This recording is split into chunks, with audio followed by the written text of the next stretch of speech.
High hello welcome to my channel ज्याचं नाव आहे techd.com। माझं नाव दिव्या, तुमची फ्रेंड आणि ॲडवायझर। आजच रिसेंटली MSN फर्स्टचा पेपर झाला आहे GNM सेकंड इयरचा।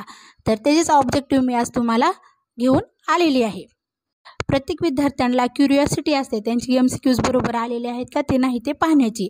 तर त्या स्पेशली विद्यार्थ्यांसाठी हा व्हिडिओ आहे। So let's get started the video.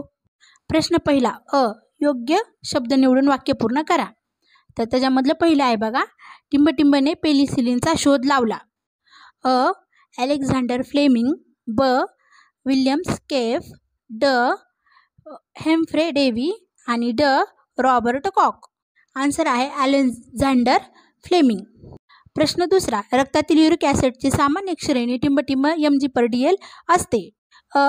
2.5 ते 8.0, ब 0.3 ते 0.7, क 10 ते 25, ड 25 ते 75। उत्तर आहे 2.5 ते 8.00। प्रश्न तिसरा, इंडोस्कोपी ही टिंबटिंब या आजारामध्ये केली जाते। पर्याय हृदयाचे विकार, ब अन्ननलिकेचे विकार, क मूत्रपिंडाचे विकार, ड स्त्रीरोग विकार। उत्तर आहे अन्ननलिकेचे विकार।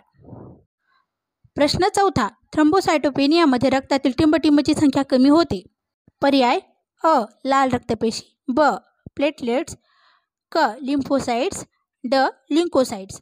तर उत्तर आहे प्लेटलेट्स। प्रश्न पाचवा, हेलिकोबॅक्टर पायलोरी हा टिंबटिंब आजार होण्यासाठी कारणीभूत आहे। पर्याय आहेत आमांश, ब पेप्टिक अल्सर, क विषमज्वर, ड आंत्रपुच्छदाह।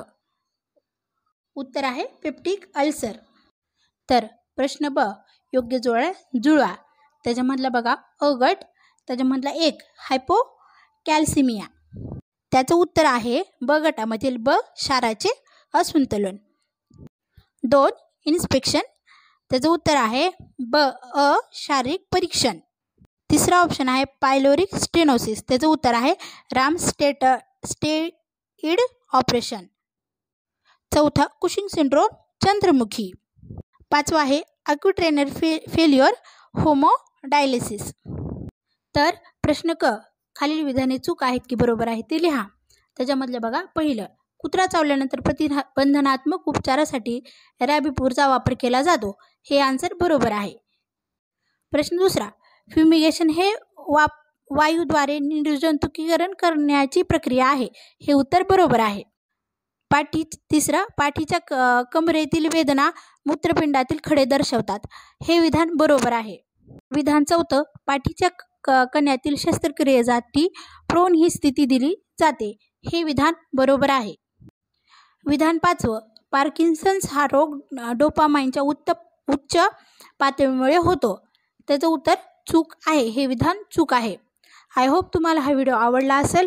हे प्रत्येक तुमच्या GNM फ्रेंडकडे तुम्ही हा व्हिडिओ शेअर करा, चॅनल लाईक करा, सबस्क्राईब करा आणि पुढे आपण अशाच इंटरेस्टिंग व्हिडिओमध्ये भेटत राहू। Thank you, bye.